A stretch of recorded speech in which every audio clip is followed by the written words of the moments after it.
प्यारे बच्चों नमस्कार। केटीसी क्लास में आपका स्वागत है। कैसे हैं आप लोग? उम्मीद करते हैं आप बेटर होंगे, अच्छी ढंग से पढ़ाई लिखाई चल रही होगी। हम लोग देख रहे हैं एनटीपीसी में ज्यामिति के अंतर्गत, है ना, ज्यामिति के अंतर्गत सर्कल, यही ना शुरू करना है जी। हाँ, सर्कल। कमेंट्स आप लोग करते जाइएगा, ठीक है।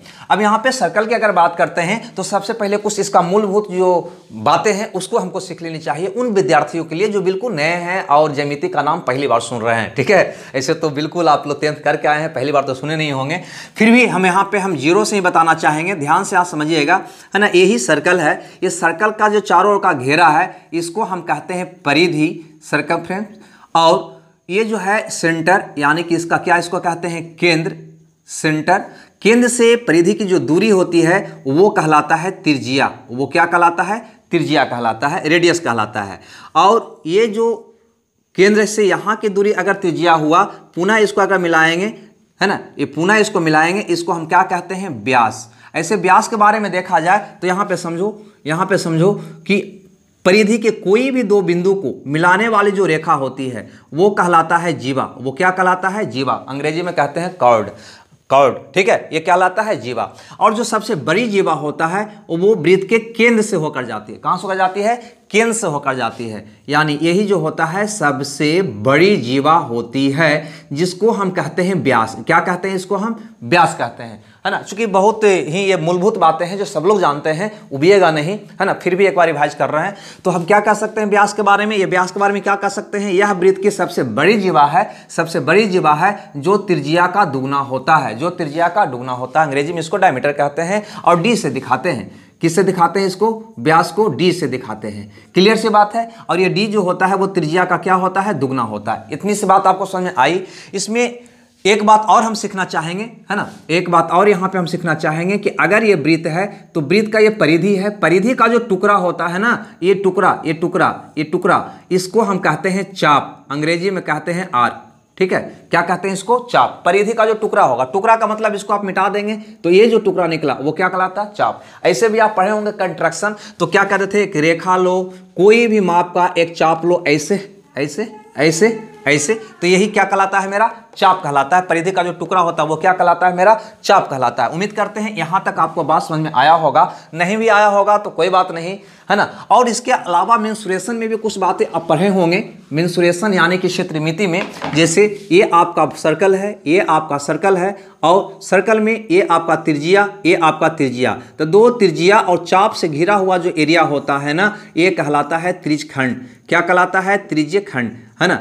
चूंकि यहाँ पे इसकी आवश्यकता कम पड़ने वाला है, लेकिन फिर भी थोड़ा सा जान लेनी चाहिए। और यह जो हमारा वृत्त है, वृत्त का कोई जीवा और परिधि से घिरा हुआ जो भाग होता है ना, ये चाप से, परिधि नहीं, चाप से घिरा हुआ जो भाग होता है वो कहलाता है वृत्तखंड में यहाँ पे ध्यान देना कि कभी भी वृत्त में अगर हम कोई भी जीवा खींच देते हैं तो एक भाग ये, दो भाग में ये बढ़ जाता है। छोटा वाला जो भाग होता है इसको कहते हैं लघु वृत्तखंड। क्या कहते हैं? लघु वृत्तखंड, ठीक है। और ये जो बड़ा वाला होता है इसको क्या कहते हैं? दीर्घ वृत्तखंड, ठीक है। ये सारी बात तो आप लोग जानते होंगे। अब हम सीधे आते हैं हम ज्यामिति के कंसेप्ट पे, ठीक है। और जहां से हम शुरुआत करेंगे आपके लिए क्वेश्चन। तो सबसे पहली बात यहां पे ध्यान देना है, कोई भी वृत्त हो, छोटा हो या बड़ा हो या मोटा हो, कोई भी वृत्त हो, उसकी सभी त्रिज्याएं आपस में बराबर होती है। यानी कि यहां से परिधि से केंद्र की दूरी त्रिज्या होगा, यहां से ऐसे खींचो, परिधि से केंद्र की दूरी क्या होगा? त्रिज्या होगा। यहां से ऐसे खींचो, परिधि से केंद्र की दूरी क्या होगा? त्रिज्या होगा। ये सभी त्रिज्या आपस में क्या होगा? बराबर होगा। ऐसे बहुत बढ़िया क्वेश्चन बनता है। अगर कोई कहे कि ये वृत्त है, अब वृत्त का ये क्या है? चाप है। वृत्त का ये क्या है? चाप है। तो चाप के द्वारा बना कोण अगर बोले,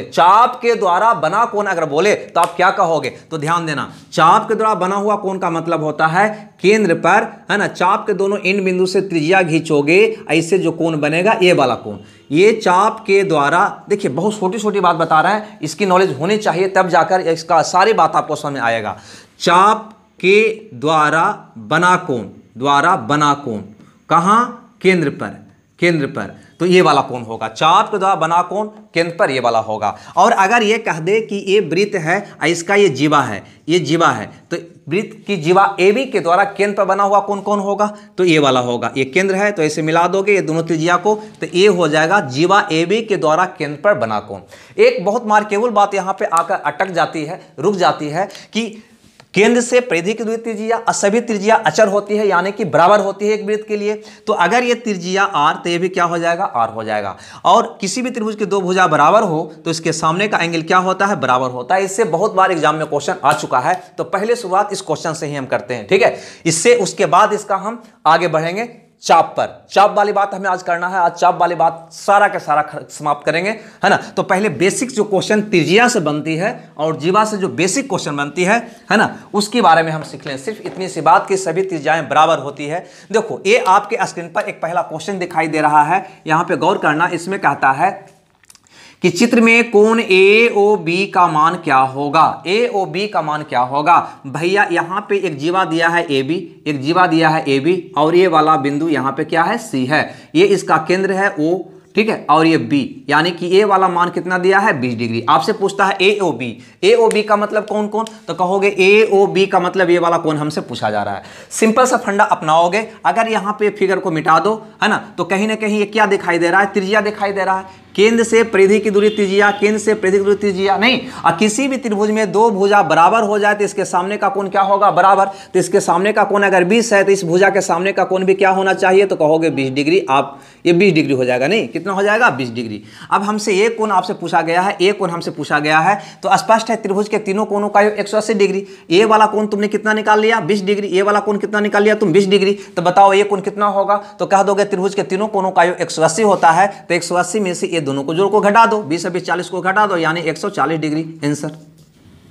चलिए तो बढ़ते हैं अगले क्वेश्चन की ओर, है ना। अगला क्वेश्चन यहां पे देखते हैं, यानी कि क्वेश्चन नंबर 2, ठीक है। अगर दूसरा क्वेश्चन की बात करें तो दूसरा क्वेश्चन कहता है कि ABO केंद्र वाले वृत्त की जीवा है। देखो बहुत आसान होता है, पहले फिगर बनाने का प्रैक्टिस करो, है ना, बिल्कुल सीख जाओगे, कहीं कोई हार्ड नहीं है, बहुत ही आसान है, ठीक है। और आप लोग आंसर कमेंट्स बॉक्स में देते रहिएगा, ओके। तो कहता है ABO केंद्र वाले वृत्त की जीवा है। चलो भैया ये AB है, चलो ये AB हम बना दिए, इसकी जीवा है। जीवा आप जान गए हैं ना, परिधि के कोई भी दो बिंदु को मिलाने वाली रेखा जीवा होती है। पहली बार बहुत सारे नए विद्यार्थियों को यही परेशानी होती है कि फिगर नहीं बन पाता है। क्यों? क्योंकि वो जीवा के बारे में नहीं जान पाते हैं ना, यही वजह है। तो कहता है कि ABO केंद्र वाले वृत्त का, इसका केंद्र कितना कौन है? O है। O केंद्र वाले वृत्त का जीवा है। DOC वृत्त पर D बिंदु से शुरू। अब वृत्त पर का मतलब होता है वृत्त की परिधि पर। मान लो परिधि के परिधि पर कोई बिंदु D है, ये उसको कहने का मतलब है। तो D बिंदु से, DOC वृत्त पर D बिंदु से शुरू होने वाले C पर AB को इस प्रकार काटने वाला रेखाखंड है कि BC बराबर OD। लाइन न समझ आवे कोई बात नहीं, है ना। यहाँ पे ध्यान देना कि DOC तो स्वाभाविक है, इसे बढ़ेगा तब जाएगा, है ना। क्या है? DOC क्या है? तो AB को, है ना, AB को C पर काटती है, इतना ही सी वो बात कर रहा है। इस प्रकार काटती है कि OD बराबर BC। प्रश्न में कह रहा है OD बराबर BC। फिर से समझो, कहता है DOC वृत्त पर D बिंदु से शुरू होने वाले C पर AB को इस प्रकार काटती है कि BC बराबर OD है, BC बराबर OD है। अब तुम्हें बताओ कि BC बराबर OD है, तो OD तो केंद्र से परिधि की दूरी है। केंद्र से परिधि की दूरी को क्या कहते हैं? हम R कहते हैं, यानी इसका भी मान क्या हो जाना है? R हो जाना है। BC का मान क्या होगा? R होगा। आपसे पूछता है यदि BCD 20 डिग्री, BCD यानी कि A वाला एंगल 20 डिग्री, तो आपको बताना है AOD का मान। AOD यानी कि A वाला कोण का मान बताना है। क्या करना है? कुछ भी नहीं करना है। देखिए अब हम बनाते हैं। सबसे पहले तो तुम OB को मिलाओ, OB को, है ना। जो ही OB को मिलाया था, O से परिधि की दूरी क्या हो जाएगा? त्रिज्या हो जाएगा, और यह एक त्रिभुज बन जाएगा। हाँ या ना? हाँ या ना? क्या बन जाएगा? त्रिभुज। कैसा त्रिभुज? जिसकी ये भी भुजा R, ये भी भुजा R, यानी कि ये दोनों भुजा बराबर। और त्रिभुज में बराबर भुजा के सामने का कोण बराबर होता है, तो इसके सामने का कोण अगर 20 है तो इसके सामने का कोण भी क्या होना चाहिए? यहाँ पे 20 होना चाहिए। क्लियर सी बात है। अब तुम ही बताओ, तुम पढ़ा होगा कि किसी भी त्रिभुज में है ना, एक भुजा को उसी क्रम में आगे बढ़ाया जाए तो यह बाह्य कोण जो होता है ये दोनों सुदूर कोणों के योग के बराबर होता है। किसी भी त्रिभुज का जो ये बाह्य कोण होता है अभिमुख अंतः कोणों के योग के बराबर होता है। कोई भी भाषा में आप कह सकते हैं। तो गौर से देखो, ए वाला त्रिभुज में ये भुजा को ए से बढ़ाया गया तो ये वाला जो कोण होगा ना वह ये दोनों के योग के बराबर होगा कि नहीं होगा, ये दोनों कोणों के योग के बराबर होगा कि नहीं होगा। तो ये 20 है, ये 20 है, तो इसकी मान कितना हो जाए 40 डिग्री, हाँ या ना। पुनः इस त्रिभुज में अगर हम बात करें, तो ये भी वृत्त की त्रिज्या है, ये भी वृत्त की त्रिज्या है, वो भी वृत्त की त्रिज्या है, वो ये भी वृत्त की त्रिज्या है, और दोनों त्रिज्या क्या होगी बराबर, क्योंकि एक ही वृत्त की सभी त्रिज्याएं आपस में बराबर होती है। जब ये दोनों बराबर होगा तो इसके सामने का कोण 40, इसके सामने का कोण भी 40 होगा, यानी कि समान भुजा के सामने का कोण बराबर होता है त्रिभुज में। नहीं, त्रिभुज में समान भुजा के सामने का कोण बराबर होता है। ये दोनों भुजा बराबर तो इसके सामने का कोण ई, इसके सामने का कोण ई भी आपस में क्या होगा बराबर। पुनः लगाओ त्रिभुज के तीनों कोणों का योग 180 डिग्री। तो ये अगर 40 है, ये 40 है, तो ये कितना बच जाएगा 40 40 80 यानी कि 100 डिग्री, हाँ या ना। अब तुम पता है कि कोई भी रेखीय वृत्त से कोई भी स्ट्रेट लाइन के बिंदु पर तुम कोण ये बताओगे तो कितना होता है 180 डिग्री होता है। नहीं, कितना होता है 180 डिग्री। अब लाल पेन से आपको दिखा दूं, यह तो बिल्कुल एक स्ट्रेट लाइन था ना, तो यहां से यहां तक का एंगल पूरा कितना होना चाहिए 180। अब तुम ही बताओ कि यह यहां से यहां तक 100 है, यहां से यहां तक 20 है, तो 100 और 20 यहां से यहां तक 120 हो गया, तो कितना बचा, तो कहेंगे 180 माइनस 120 यानी कि 60 डिग्री। अगर नहीं समझ में आया तो कोई टेंशन नहीं लेना है, दोबारा इसको एक बार समझने का प्रयास करना है। ये पूरा कोण 180 होता है, इतना हमको दिखाई दे रहा है 100 20 120, तो कितना बचा, तो 180 माइनस 120 यानी कि 60 डिग्री। ये प्रश्न का आपका उत्तर हुआ। चलिए लाइएगा जल्दी से अगला क्वेश्चन, है ना, डिस्प्ले करिए नेक्स्ट क्वेश्चन। ओके, जो आपके स्क्रीन पे आ चुका है जी, जल्दी से बताइए, है ना, इसका आंसर क्या होगा। तो यहाँ पे एक फिगर दिया है, सबसे पहले हम फिगर आपको बना दूं, है ना। आपको दम नहीं दे रहे हैं क्वेश्चन बनाने के लिए, आपको क्वेश्चन का उत्तर देना है तो वीडियो को पॉज कर लीजिएगा, उसके बाद आंसर दीजिएगा, ठीक है, क्योंकि आपका समय कीमती है, मेरा भी समय कीमती है। अतः यहाँ पे हम थोड़ा सा आपका डाटा बचाने के लिए लगातार क्लास ले रहे हैं। यहाँ पे कहता है दिए गए वृत्त में जीवा पी क्यू, ध्यान दीजिएगा, ए है हमारा जीवा पी क्यू, ए है हमारा जीवा पी क्यू, जिसकी लंबाई यहाँ पे शो कर रहा है 18 सेंटीमीटर।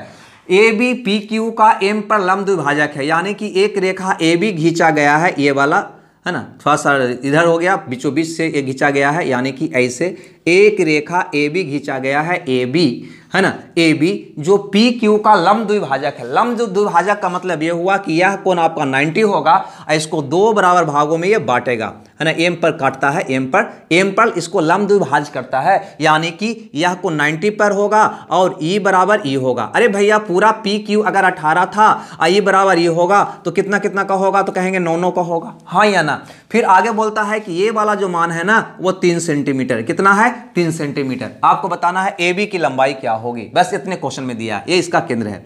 ए बी की लंबाई क्या होगी, सबसे पहले आप जो आगे का काम करेंगे वो ब्लू कलर से करेंगे। यहाँ पे ध्यान देना, ए इसका केंद्र है, यहां से पहले तो इसको मिला दो, इसको मिलाओगे तो क्या हो जाएगा, आपका त्रिज्या हो जाएगा। क्या हो जाएगा, त्रिज्या हो जाएगा। अब एक बार बताओ, ओ से एम की दूरी हम x मान लेते हैं, कितना मान लेते हैं, x मान लेते हैं। तो कोई भी समकोण त्रिभुज में, है ना, ट्रिपलेट होता है, यानी कि कर्ण स्क्वायर बराबर लंब स्क्वायर प्लस आधार स्क्वायर तो होना ही होना है, हाँ या ना, बिल्कुल। अब यहाँ पे ध्यान दीजिएगा, अगर यहाँ पे थोड़ा सा ध्यान देते हैं, ये 3 है और ये x है, तो x और 3 को मिलाओगे तो x प्लस 3 होगा, जो क्या होगा, यहाँ पे गौर से देखो, तो ये केंद्र से परिधि की दूरी होगा। तो केंद्र से परिधि की दूरी होगा, यानी कि OB आपका त्रिज्या होगा, OB भी आपका क्या होगा, त्रिज्या होगा, और OP भी आपका क्या है, त्रिज्या ही है, OP भी आपका क्या है, त्रिज्या। तो ये दोनों त्रिज्या आपस में क्या होना चाहिए, बराबर, हाँ या ना। अगर समझ में नहीं आ रहा है तो थोड़ा सा बोल दीजिएगा। यहाँ पे हम कह रहे हैं कि केंद्र से परिधि की दूरी ये भी है, हटाओ इसको आर को, केंद्र से परिधि की दूरी ए भी है और केंद्र से परिधि की दूरी ए भी है, यानी कि x प्लस 3 है ना। तो त्रिज्या कितना हुआ, x प्लस 3, तो या ए त्रिज्या भी x प्लस 3 होगा कि नहीं होगा। हम यही कह रहे हैं कि एक वृत्त की सभी त्रिज्याएं आपस में क्या होती है, बराबर होती है। तो ये त्रिज्या अगर x प्लस 3 आ रहा है, यहाँ से यहाँ x माना, पहले से 3 दिया हुआ है, तो पूरा x प्लस 3 आया, तो ये भी त्रिज्या x प्लस 3 ही होना चाहिए। क्लियर। अब हम इस समकोण त्रिभुज में थोड़ा सा ध्यान देंगे तो हमें साफ साफ दिखाई दे रहा है कि समकोण त्रिभुज का कर्ण x प्लस 3 लंब x आधार 9, तब तो हम भैया लिख ही सकते हैं कि x प्लस 3 का स्क्वायर बराबर, माने कर्ण का स्क्वायर बराबर लंब स्क्वायर प्लस प्लस आधार का स्क्वायर, है ना। कर्ण स्क्वायर बराबर लंब स्क्वायर प्लस आधार स्क्वायर, इतना तो हम कह सकते हैं। इसका स्क्वायर करोगे तो हो जाएगा x square plus 6x plus 9 बराबर एक्स स्क्वायर प्लस 81।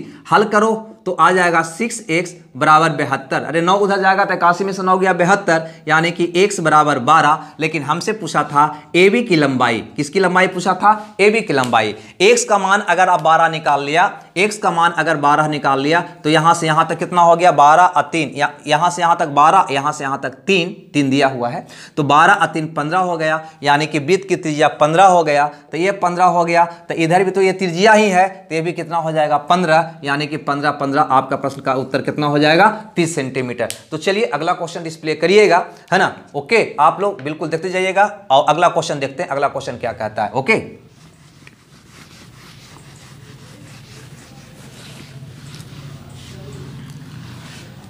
चलिए क्लास कैसा लग रहा है? ठीक ठाक लग रहा है ना, है ना। आपको मौका नहीं दे रहे हैं कुछ करने का, कोई बात नहीं, आप रोक कर सारा काम करिए, वीडियो को रोक लीजिए, उसके बाद बनाइए। यहां पे कहता है कि किसी वृत्त की जीवा की लंबाई वृत्त की त्रिज्या के बराबर है। ध्यान से समझना, हम बेसिक क्वेश्चन यहां पे हम देख रहे हैं, है ना, कोई थ्योरम पर नहीं देख रहे हैं, बिल्कुल बेसिक क्वेश्चन है ये, जो एग्जाम में आपका आया हुआ है। यहां पे कहता है कि एक वृत्त है जिसकी जीवा जो है त्रिज्या के बराबर है। ध्यान देना, ये AB, मान लो ये AB है ना, ये किसके बराबर है? तो कहता है त्रिज्या के बराबर है, यानी कि इसकी माप भी R है। ओके, आपको कहता है कि इस जीवा द्वारा केंद्र पर बना हुआ कोण क्या होगा। अभी मैंने बताया है कि केंद्र पर बना हुआ कोण का मतलब क्या हुआ? जीवा द्वारा या चाप द्वारा, अभी बताया है आपको, है ना। तो ये इसका केंद्र है, तो ये जीवा द्वारा केंद्र पर बना हुआ कोण का मतलब ये दोनों त्रिज्याओं को मिलाओगे, यानी कि यही कोण होगा जिसकी मान आपसे पूछा जा रहा है। भैया आपको पता है ना कि किसी वृत्त की सभी त्रिज्याएं बराबर होती है, तो ये केंद्र अगर है तो केंद्र से परिधि की दूरी त्रिज्या, केंद्र से परिधि की दूरी त्रिज्या बराबर हुआ कि नहीं होगा? ये जीवा जो था उसकी लंबाई भी त्रिज्या के बराबर दिया हुआ था, यानी यह जो त्रिभुज बन गया ना, उसकी तीनों भुजा R R R यानी कि बराबर आ गया। तो बराबर जब तीनों भुजा है यानी कि समबाहु त्रिभुज हो गया, और समबाहु त्रिभुज का प्रत्येक कोण आपको पता ही होगा, हमको बताने की आवश्यकता नहीं है। कितना का होता है? 60 डिग्री का होता है। चलिए अगला क्वेश्चन डिस्प्ले करिएगा, देखते हैं अगला क्वेश्चन का आंसर, अगला क्वेश्चन क्या कहता है ना। अगला क्वेश्चन यहाँ पे बढ़िया सा क्वेश्चन है, ये भी आपके एग्जाम में आया हुआ क्वेश्चन है, और इसमें कुछ हल्का सा त्रिकोणमिति का कंसेप्ट लगता है। कहता है यदि एक वृत्त की 5√2 सेंटीमीटर लंबी जीवा, ध्यान दीजिएगा, एक वृत्त की 5√2 सेंटीमीटर लंबी जीवा, यानी कि ये जीवा मान लो AB है जिसकी लंबाई दिया हुआ है 5√2 सेंटीमीटर। क्लियर सी बात है। जीवा उसके केंद्र पर समकोण बनाता है। अभी जो आपसे क्वेश्चन किया था कि इस जीवा द्वारा केंद्र पर बना हुआ कोण क्या है, ये जो कह रहा है कि ये जीवा केंद्र पर समकोण बनाता है, यानी कि 90 का कोण बनाता है ना। ये करोड़ जो है ये केंद्र पर 90 का कोण बनाता है, यानी कुछ इस ढंग से यहां पे कितना का कोण बनाता है? ये 90 का कोण बनाता है। तो इसकी त्रिज्या की लंबाई क्या होगी, ये आपका प्रश्न है। भैया एक बार बताओ, इतना तो पता है केंद्र से परिधि की दूरी त्रिज्या, केंद्र से परिधि की दूरी त्रिज्या, यानी ये दोनों क्या होगा? आपस में बराबर होगा, त्रिज्या आपस में क्या होता है? समान होता है। तो अब की बार यहां पे हम यहां पे 1 मानने वाले हैं, है ना। ये त्रिज्या को 1, तो ये भी त्रिज्या क्या होगा? 1 होगा। क्लियर सी बात है, कुछ याद आया? ऐसे ये कंसेप्ट आपको त्रिकोणमिति में हम दिए हैं, और नहीं तो फिर हाइट एंड डिस्टेंस में बाखूबी इसका यूज किए हैं, हाइट एंड डिस्टेंस में, कि वैसा समकोण त्रिभुज जिसकी, है ना, दोनों भुजा 1 तो ये भुजा कितना होगा? √2 होगा या नहीं होगा? क्योंकि ये 90, ये दोनों भुजा बराबर, तो यह एंगल 45 का होगा। क्लियर सी बात है। तो 45 के सामने वाला भुजा क्या होगा? इक्वल होगा, यानी 1 में होगा तो कितना होगा? √2 होगा। तो कहीं ना कहीं अगर ये 1 लेते हैं तो यह वाला मान कितना होगा? √2 होगा। क्लियर सी बात है। अब अनुपातिक मान से आप इसको हल कर सकते हैं। अनुपातिक मान से कैसे हल करिएगा? तो आप कहिएगा कि हम कह सकते हैं कि ये √2 का वैल्यू हो जाएगा 5√2 सेंटीमीटर, है ना। हमसे ये त्रिज्या यानी कि अनुपातिक 1 का मान पूछा है, तो क्या होगा? 5√2/√2 यानी कि 5 सेंटीमीटर। कितना होगा? 5 सेंटीमीटर। ठीक है, ऐसे भी आप कह सकते हैं, यहां से आपको साफ साफ दिखाई दे रहा होगा कि अनुपातिक 2 का वैल्यू अगर 5√2 है तो अनुपातिक 1 का वैल्यू कितना होगा? 5। यही अनुपातिक 1 यानी कि यही क्या आपका होगा? त्रिज्या, यानी कि त्रिज्या का मान कितना होगा? 5 सेंटीमीटर। अब चाहे अगर ये कंसेप्ट आपको नहीं आता है तो साइन थीटा का भी यूज करके आप इसको बना सकते हैं, sin 45 लेकर भी बना सकते हैं। क्लियर सी बात है, कोई ऐसा हार्ड क्वेश्चन है नहीं। चलिए अब बढ़ते हैं अगले क्वेश्चन की ओर। ठीक है, अगला क्वेश्चन यहां पे आपके स्क्रीन पे, चलिए देखते हैं अगला क्वेश्चन क्या कहता है। चलिए तो अब जो हम बात करेंगे यहां पे, है ना, हम सबसे पहले चाप पे बात करेंगे। यहां पे ध्यान दीजिएगा, चाप, पहली बात आपके बीच हम ला रहे हैं, चाप यानी कि आर्क। ठीक है, ये पहला बात होगा। मैंने बताया कि वृत्त को हम 4 पार्टों में बांट के पढ़ेंगे। तो सबसे पहले चाप होगा, उसके बाद हम क्राउड यानी कि जीवा को देखेंगे, उसके बाद हम चक्रीय को देखेंगे और उसके बाद हम देखेंगे उसकी स्पर्श रेखा पर आधारित। बस यही 4 पार्ट में पूरा आपका कंप्लीट हो जाएगा। ओके, वृत्त सर्कल ज़्यादा लंबा चौड़ा सिलेबस नहीं होता ज्यामिति का। ये तो लोग बना देते हैं, टांग घींच खींच कर इतना लंबा टांग को कर देते हैं कि लगता है वो दैत्य है ना, लेकिन हकीकत वो नहीं है। गौर करिएगा, सबसे पहले यहाँ पे चाप से जुड़ी हुई बातें की बात करें तो उस पर मात्र 3 बात है जो आपको दिमाग में रखना चाहिए, है ना। 3 ही बात मात्र आपको दिमाग में रखना चाहिए। सबसे पहला बात यहाँ पे, अच्छा पहला बात बताने से पहले आपको हम बता दूं कि अगर ये कोई वृत्त है, वृत्त का ये चाप, चाप मतलब समझ रहे हैं ना, ये चाप है, ये क्या है, चाप है। तो ये चाप के द्वारा केंद्र पर बना हुआ कोण की बात करें, हम बताए हैं जीवा के द्वारा केंद्र पर बना कोण, चाप के द्वारा केंद्र पर बना कोण के बारे में आपको बताए हैं। तो ये बताओ कि अगर ये चाप के द्वारा हम कहूं कि ये केंद्र पर बना हुआ कोण बताओ, तो कहोगे ये वाला कोण होगा या नहीं होगा? बिल्कुल, ये चाप द्वारा केंद्र पर बना हुआ कोण ये होगा। और कहें कि यही चाप के द्वारा परिधि पर बना हुआ कोण कौन होगा? तो परिधि यहां से यहां तक ये पूरा है ना, इसके दूसरे परिधि है ना, ये चाप के अलावा परिधि ये है ना। तो परिधि पर बना हुआ कोण क्या होगा? तो कहोगे ऐसे मिला दो भैया, ये वाला परिधि पर बना हुआ कोण हो जाएगा, ऐसे मिला दो भैया, ये वाला परिधि पर बना हुआ कोण हो जाएगा, ऐसे मिला दो भैया, ये वाला परिधि पर बना हुआ कोण होगा। क्लियर सी बात है। तो यह जो पहला कंसेप्ट इसका कहता है, चाप से जुड़ा हुआ पहला थ्योरम भी कह सकते हैं आप, वो ये है कि किसी भी वृत्त में कोई चाप द्वारा, मान लो ये ए बी चाप है, ए बी चाप द्वारा केंद्र पर जो बना हुआ कोण होगा, है ना, केंद्र पर जो बना हुआ कोण होगा, यानी ये वाला जो कोण होगा वह परिधि पर जो कोण बनेगा उसका डबल होगा। परिधि पर के कोण का क्या होगा? दुगना होगा। यानी अगर ये वाला कोण थीटा बन रहा होगा तो ये वाला कोण आपका 2 थीटा होगा। पहला बात आपको ये याद रखना है कि केंद्र पर का कोण परिधि पर का दुगना होता है। केंद्र पर का कोण परिधि पर का क्या होता है? दुगना होता है। केंद्र पर का कोण परिधि पर का दुगना होता है। ये पहला बात आपको याद रखना है बाखूबी, है ना। ये ऐसे आपको दिखाई दे रहा है, लेकिन वो जटिल फिगर होगा तो वहां पे ये चीज आपको नहीं दिखाई देगा, वहां पे ही ये आपको ढूंढना होगा। अब यहां पे बताओ कि आखिर हुआ क्या, है ना, ऐसा क्यों मैंने लिख दिया? तो गौर से यहां पर समझो, ये आपका सर्कल था, ये आपका केंद्र था या नहीं? ठीक है। अब यहां पे तुमने परिधि पर कोण बनाया ऐसे, ठीक है, ये वाला, ये केंद्र पर का कोण हो गया, ये परिधि पर कोण हो गया। एक काम करो कि यहां से एक स्ट्रेट लाइन खींच दो, ऐसे केंद्र से होते हुए एक स्ट्रेट लाइन खींच दो। क्लियर सी बात है। स्ट्रेट लाइन खींचोगे तो ये त्रिज्या, अगर इसके सामने का कोण हम थीटा ले लें तो इस त्रिज्या के सामने का कोण भी क्या हो जाएगा? थीटा। किसी भी त्रिभुज में एक भुजा को उसी क्रम में आगे बढ़ाया जाए तो इस प्रकार बना बाहुकोण ये शुद्र अंतःकोणों के योग के बराबर होता है, यानी थीटा, ये वाला एंगल कितना हो जाएगा? 2 थीटा। हाँ या ना? अब लाल कलर से देखो, हम इस त्रिभुज में हम बात करते हैं तो ये त्रिभुज में ये त्रिज्या, केंद्र से परिधि की दूरी त्रिज्या, केंद्र से परिधि की त्रिज्या, तो ये त्रिज्या दोनों बराबर है। तो इसके सामने का कोण को अगर हम अल्फा मानो तो इसके सामने का कोण भी क्या हो जाएगा? अल्फा हो जाएगा। ये त्रिभुज में भी इस भुजा को आगे बढ़ाया गया है तो यह कोण क्या होगा? ये दोनों के योग के बराबर होगा, यानी अल्फा ये कितना हो जाएगा? 2 अल्फा हो जाएगा। अब इस क्वेश्चन पे विचार करो तो ये केंद्र पर बना हुआ कोण हो गया 2 × थीटा प्लस अल्फा। ये कोण की विचार करो तो ये परिधि पर बना हुआ कोण हो गया थीटा प्लस अल्फा। अब तुम ही देखकर बताओ कि केंद्र पर का कोण परिधि पर के कोण का डबल है या नहीं? तो कहेंगे बिल्कुल डबल है। तो ये पहला बात आपको याद रखना है कि केंद्र पर का जो कोण होगा वो परिधि पर कोण का दुगना होगा। क्यों हुआ, कैसे हुआ, है ना, ये चीज हमें प्रूफ नहीं करना है, क्योंकि हमें मैथ में कोई विद्वान नहीं बनना है। ध्यान दीजिएगा, उसकी आवश्यकता हमें पड़ता है ना, क्योंकि हमें आपको सिखाना है। आपको अगर एग्जाम निकालना है तो सिर्फ इतना सा कंसेप्ट आपको दिमाग में रखने चाहिए, ताकि जो दिमाग का खाली भाग है उसमें अन्य टॉपिक का भी कंसेप्ट मेरा आ सके। ऐसा ना कि उसी से हम पूरा दिमाग को भर लेंगे तो अन्य चीज की जगह कहां से मिलेगा रखने के लिए। तो मैंने पहला बात सीखा, गौर से यहां पर ध्यान दीजिएगा, पहला बात सीखा कि जो केंद्र पर का कोण होगा ना वो परिधि पर का डबल होगा। परिधि पर का डबल का मतलब कहीं भी बने वो, है ना। अगर ये 30 होगा तो कितना हो जाएगा? 60। अगर ये 30 होगा तो कितना होगा? ये 60, है ना। दूसरा बात क्या याद रखना है ना। तो पहला बात से ही निकला हुआ निष्कर्ष दूसरा बात है, वो ये है कि अगर आपका ये कोई वृत्त है, और ये केंद्र पर एक ही ये चाप द्वारा बना हुआ कोण है, मान लो ये 2 थीटा है, तो स्पष्ट है कि यहाँ जो कोण बनेगा वो क्या बनेगा? थीटा। क्यों? केंद्र पर का कोण परिधि पर का डबल होता है।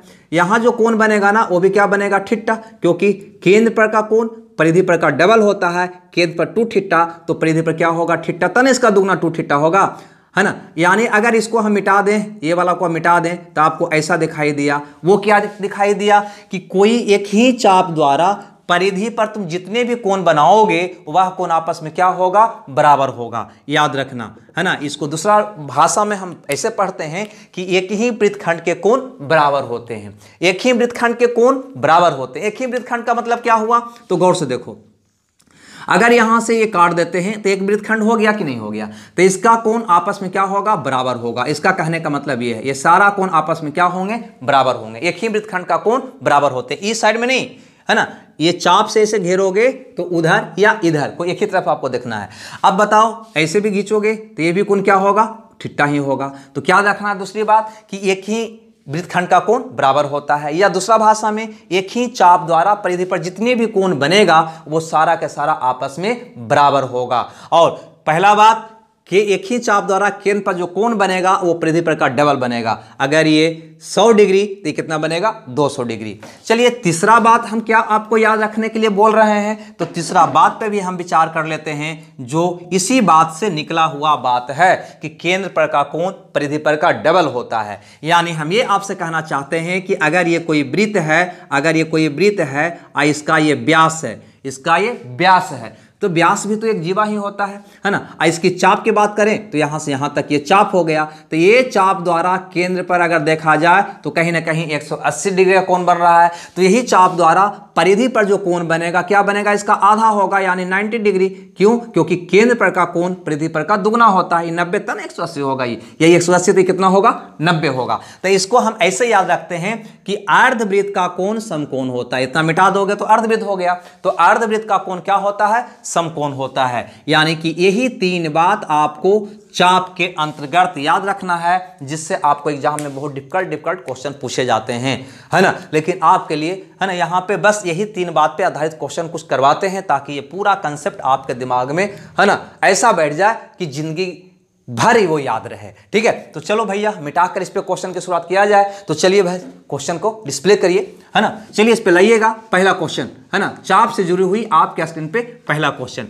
चलो आपके स्क्रीन पे आ चुका है और ये बहुत ही सिंपल है। हमको तो बताने का आत्मा नहीं क्वेश्चन कर रहा है, लेकिन क्या करें, बता देता हूं, है ना। सब लोग इसको बना लिए होंगे। एक फिगर दिया है, फिर इससे ऐसे कुछ फिगर दिया है। यहाँ पे लिखा है x, यहाँ पे लिखा है y। आपसे कहा है कि y बराबर 80 डिग्री हो तो x का मान क्या होगा। तो अब बताओ कि ये वाला चाप के द्वारा केंद्र पर बना हुआ कोण x है, और यही चाप द्वारा परिधि पर बना हुआ कोण y है। तो केंद्र पर का कोण परिधि पर क्या होगा, दुगना होगा। y अगर यहाँ पे दिया हुआ है 80, तो a वाला कितना होगा, तो इसका दुगना यानी 160 डिग्री होगा। यानी कि ऑप्शन सी आपका सही उत्तर होगा। चलिए दूसरा क्वेश्चन प्ले करिएगा, आप लोग आंसर भी दीजिएगा रोककर, वीडियो को रोककर, है ना। दूसरा क्वेश्चन आपका ये है कि किसी चाप द्वारा केंद्र पर बनाया गया कोण 80 डिग्री है। ध्यान दीजिए, यहाँ पे ये वृत्त है, यहाँ पे ये वृत्त है, और इसका मान लो ये चाप है। हम बार बार बोले हैं, देखो बेसिक चीज समझाए हैं आपको। चाप द्वारा केंद्र पर बना हुआ कोण का मतलब ये वाला हुआ। चाप के दोनों इन बिंदु से त्रिज्या खींचोगे तो यही कोण जो होगा वो चाप द्वारा केंद्र पर बना हुआ कोण कहलाएगा। प्रश्न कह रहा है कि चाप द्वारा केंद्र पर बनाया गया कोण 80 डिग्री है। कितना है, 80 डिग्री है। तो इसी चाप द्वारा वृत्त के शेष भाग पर स्थित किसी बिंदु पर बनाया गया कोण का माप क्या होगा। तो यही चाप द्वारा, है ना, वृत्त के शेष भाग, है ना, पर जो कोण बनेगा यही ना बनेगा जी। तो ये 80 है तो कितना होगा, सब लोग बताएंगे 40 होगा। क्यों, क्योंकि केंद्र पर का कोण परिधि पर का दुगना होता है। ये 40 होगा तो कितना होगा, 80 डिग्री। अगला क्वेश्चन जल्दी से स्क्रीन पर। ओके, ये रहा आपका अगला क्वेश्चन, है ना। यहां पे कहता है कि बिंदु ए बी सी से गुजरने वाला एक वृत्त का केंद्र ओ है ना। यानी कि कहीं ना कहीं बिंदु ए बी सी से गुजरने वाला का मतलब यहाँ पे एक त्रिभुज बनेगा ए बी सी, यही ना कहने का मतलब उसका है। अब ये कहता है कि ए बी सी से गुजरने वाला, है ना, वृत्त का केंद्र ओ है। कहीं पे भी इसका केंद्र है जो ओ है। कोण बी ए ओ 30 डिग्री, बी ए ओ यानी कि ये वाला बी ए ओ नाम दे देते हैं, बी ए ओ 30 डिग्री। क्लियर सी बात है, कितना है, 30 डिग्री। बी सी ओ 40, बी सी ओ ये वाला कितना है, 40 डिग्री है। चलो ये हो गया आपका 40 डिग्री। और क्या कहता है, ए ओ सी x डिग्री, AOC, ओ को यहाँ रखना पड़ेगा नहीं, AOC x डिग्री, आपको बताना है कि यह x का मान क्या होगा। बहुत ही आसान सा क्वेश्चन है, आपको बिल्कुल इसको मिला देनी चाहिए ताकि आपको फिगर स्पष्ट दिखाई दे। इसको मैंने मिलाया, क्लियर है। केंद्र से परिधि की दूरी त्रिज्या r होगा, केंद्र से परिधि की दूरी त्रिज्या r होगा, केंद्र से परिधि की दूरी त्रिज्या r होगा, क्लियर सी बात है। अब अगर इस त्रिभुज में तुम बात करते हो तो ये त्रिभुज में ये दोनों त्रिभुज की दोनों भुजा हो गया जो आपस में क्या होगा, बराबर, है ना, आर आर यानी कि बराबर। अब बराबर भुजा के सामने का कोण क्या होता है, बराबर होता है, यानी इसके सामने का कोण अगर 30 है तो भुजा के सामने का कोण भी यहाँ पे क्या होगा, 30 होगा, हाँ या ना। अब अगर इस कोण की बात करें, इस कोण की बात करें तो क्या कहिएगा कि ये 30 तो ये वाला आपका हो जाएगा 30 60 यानी कि 120 डिग्री। कितना हो जाएगा, 120 डिग्री, क्लियर सी बात है। अब ये त्रिभुज में अगर आप बात करते हैं ये त्रिभुज में, तो ये त्रिभुज में भी ए त्रिज्या यानी दोनों बराबर, यानी कि इस त्रिभुज के दोनों भुजा आपस में क्या है, बराबर है। तो बराबर भुजा के सामने का कोण आपस में क्या होगा, बराबर होगा। तो इसके सामने का कोण 40, तो इसके सामने का कोण भी क्या होना चाहिए, 40 होना चाहिए। अब ये त्रिभुज में दो कोण 40 का, तो यह कोण कितना का होगा, तो 40 80 यानी कि यह कोण आपका 100 डिग्री का होगा, क्लियर सी बात है। हमें x का मान पूछा है, किसी बिंदु पर का पूरा कोण होता है 360 डिग्री, 360 में से 120 डिग्री ये वाला है, 100 डिग्री ये वाला है, तो ये वाला कोण कितना बचा, तो कहेंगे 360 में से ये दोनों को जोड़ के घटा दो, तो 120 और 100 यानी कि 220 को घटा दो, यानी कि आ जाएगा 140 डिग्री। आपका प्रश्न का उत्तर यानी कि ऑप्शन बी आपका सही होगा। मजा आ रहा है या नहीं आ रहा है? अगर मजा आ रहा है तो कमेंट्स में आंसर लिखते जाइए, बार बार इस बात को कह रहे हैं, है ना। चलिए अगला क्वेश्चन आपके स्क्रीन पे है, इसको भी बनाने का थोड़ा सा हल्का सा प्रयास करिएगा। ये कहता है कि ओ केंद्र वाले वृत्त की जीवाएं ए बी और सी डी एक दूसरे को पी पर प्रतिच्छेद करती है। चलो भैया, ए आपका एक वृत्त है जिसकी दो जीवा ए बी और सी डी, ए बी और सी डी एक दूसरे को पी बिंदु पर प्रतिच्छेद करती है। चलो, पी बिंदु पर काटती है, एक दूसरे को पी बिंदु पर काटती है ना। यदि ए D P 23 degree, A D P 23 degree, देखो कोण ए डी पी लिखता है यानी कि शीर्ष डी पर बना हुआ कोण की बात कर रहा है। ये बीच वाला इंडिकेटर होता है कोण का, है ना। कोण पढ़ने में ज्यामिति में शुरू में हम बिल्कुल जीरो से बताए थे, वहां पे सारी बात कोण पढ़ने का तरीका, कोण को कैसे लिखते हैं, है ना, ये सारी बात आपसे किए थे। ये इसकी अगर जानकारी नहीं होगा तो कहीं ना कहीं फिगर आप बना नहीं पाओगे।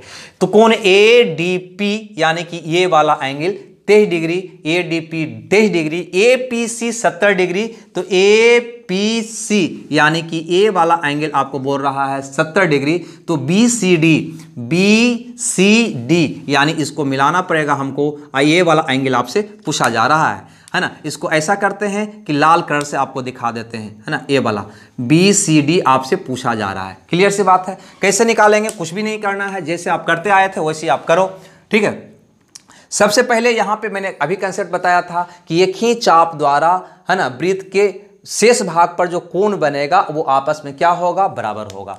गौर से देखो, अगर यहाँ से आप देखते हैं तो ए वाला चाप है, ए वाला चाप को अगर तुम देखोगे तो ए चाप द्वारा परिधि पर ए वाला कोण 23 बन रहा है, तो ए वाला कोण आपको कितना बनेगा, ए वाला कोण भी आपको कितना बनेगा, 23 बनेगा कि नहीं बनेगा, ठीक है। एक ही चाप द्वारा परिधि, शेष परिधि पर जो कोण बनेगा या शेष वृत्त पर जो कोण बनेगा वो क्या होगा, बराबर होगा। बहुत सा विद्यार्थियों को ये चीज नहीं समझ में आता होगा, है ना। ए वाला कोण इस चाप द्वारा परिधि बना हुआ कोण है, ए वाला कोण यही चाप द्वारा परिधि बना हुआ कोण है। अगर ये 23 है तो ये भी कितना होगा, 23 होगा, है ना। धीरे धीरे सारी बात आपको समझ में आएगी, ठीक है। अब यहाँ पे ध्यान देना, जब ये 23 निकल गया, ये कोण हमसे पूछा गया है, और यहाँ पे ए वाला बिंदु को थोड़ा सा लिख देते हैं पी यहाँ पे। अब तुम ही बताओ कि यह एक स्ट्रेट लाइन है, तो ये दोनों कोणों का योग 180 होना चाहिए, तो ये 70 है तो कितना होगा, 110 होगा।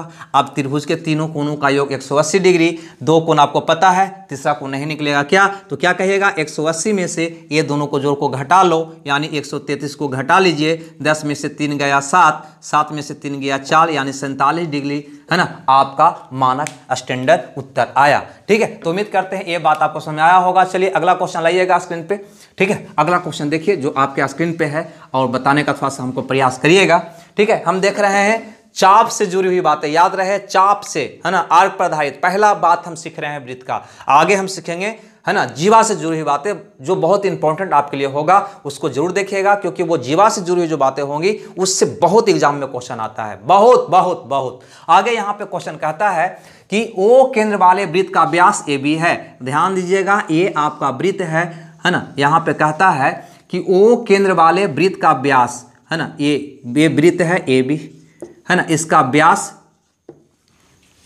ओ केंद्र वाले वृत्त का व्यास ए बी है। सी डी एक जीवा है। चलो भैया, ये आपका सी डी है, एक जीवा है। आगे क्या बोलता है, जो त्रिज्या के बराबर है, यानी कि इसकी माप आर है। क्लियर यहां तक?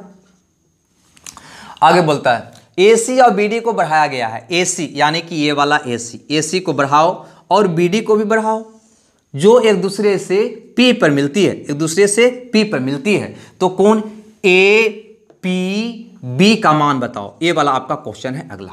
ठीक है, देखो इसको बनाने का आपके पास 3 से 4 तरीका होगा, लेकिन हम यहां पे पढ़े हैं किसका कंसेप्ट, चाप का कंसेप्ट। तो चाप के कंसेप्ट से ही पहले इसको हम बनाएंगे, लेकिन वो बनाने से पहले एक बात यहां पे ध्यान देना, है ना। अगर ये त्रिज्या के बराबर है जीवा, तो क्यों ना इस त्रिज्या को भी हमें मिला दें। अगर ये त्रिज्या को मिलाओगे तो ये भी आर हो जाएगा, ये भी आर हो जाएगा, तो ये कहीं ना कहीं समबाहु त्रिभुज बन जाएगा। और समबाहु त्रिभुज का प्रत्येक कोण 60 डिग्री का होता है, यानी हम कह सकते हैं कि यह वाला कोण कितना का होगा, 60 डिग्री का होगा।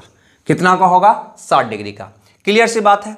अब एक बार बताइए, हम पढ़े हैं कि अर्धवृत्त का कोण समकोण होता है, नहीं, यानी कि कोई भी व्यास के द्वारा अगर ये कोण इस प्रकार से बना दिया जाए तो कितना होगा, 90 डिग्री होगा, है ना। बिल्कुल, अर्धवृत्त का कोण समकोण होता है। तो हम अगर यहाँ पे A को D से मिला दूं, A को D से मिला दूं, तो यह वाला कोण 90 होगा या नहीं होगा, है ना। ए वाला 90 होगा कि नहीं, क्योंकि व्यास के द्वारा परिधि पर बना हुआ कोण होगा जो 90 का होगा, है ना। ऐसे भी ये पूरा 180 होता है ना जी, 180 का आधा 90, 90 का दुगुना 180।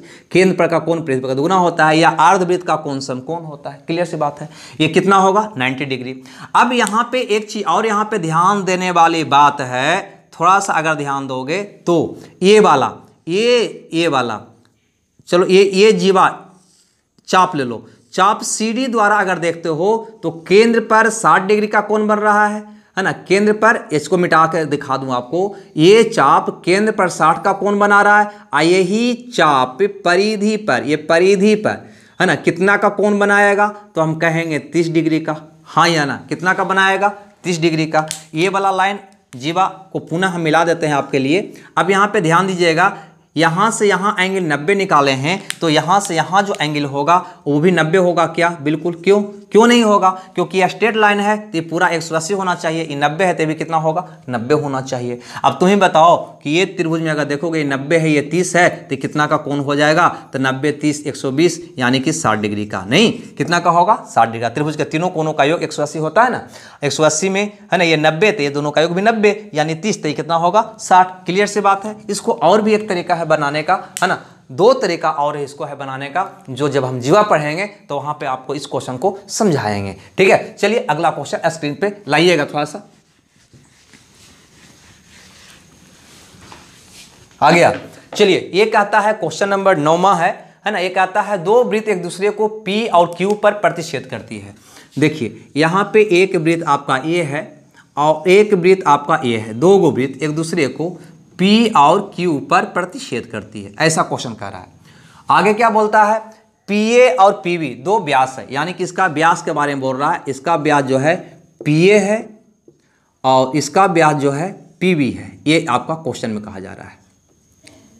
ठीक है, व्यास PA और PB है। आपको बताना है AQB का मान क्या होगा, यानी A को Q से मिलाओ, Q को B से मिलाओ, और ये वाला मान आपसे पूछ रहा है कि AQB का मान क्या होगा। ठीक है, फिगर से देखने में कुछ और लगेगा, लेकिन हकीकत में क्या मान निकलेगा, तो ध्यान देना। हमने पढ़ा किसी भी वृत्त में अगर ये व्यास के द्वारा यहाँ पे कोण बनाया जाए परिधि पर, तो वो 90 का होता है। यानी ऐसा भी कह सकते हैं कि अर्धवृत्त का कोण समकोण होता है। कुछ देरी के लिए अगर तुम PQ को मिला देते हो, यानी कि PQ को मिलाया जाए, तो ये व्यास के द्वारा इस वृत्त में, यानी पहले वाला वृत्त में अगर तुम ध्यान से देखिएगा, यहाँ पे ध्यान से आप देखेंगे तो पहले वाला वृत्त में व्यास के द्वारा परिधि पर बना हुआ कोण 90 होगा कि नहीं होगा।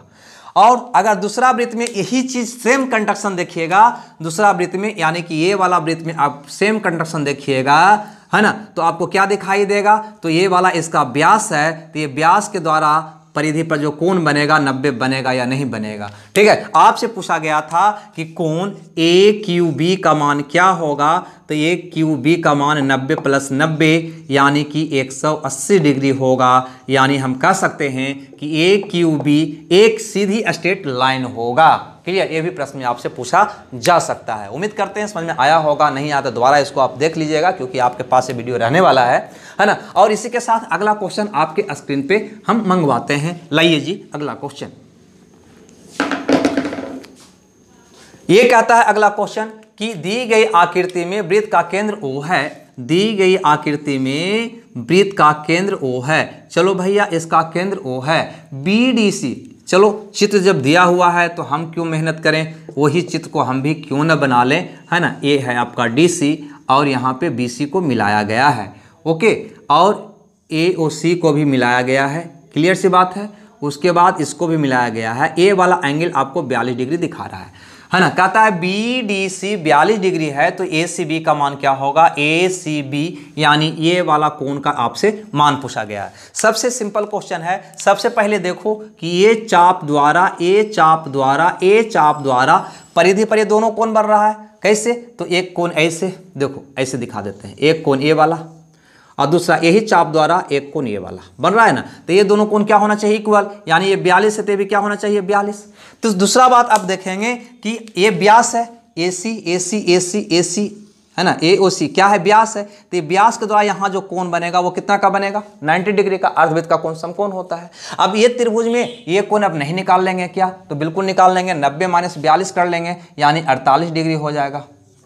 नहीं, कितना हो जाएगा, 48 डिग्री, है ना। ऐसे भी त्रिभुज के तीनों कोणों का योग 180 होता है। 180 में से दोनों को घटा दीजिए और 180 में से अकेले ये 90 है तो ये दोनों का योग 90 बचा। 90 में से 42 को आप घटा लीजिए, कितना आएगा, 10 में से 2 गया 8, 8 में से 4 गया 4, यानी 48 डिग्री आपका प्रश्न का जवाब होगा। चलिए जी अगला क्वेश्चन डिस्प्ले करिएगा, ओके, यानी कि क्वेश्चन नंबर 11।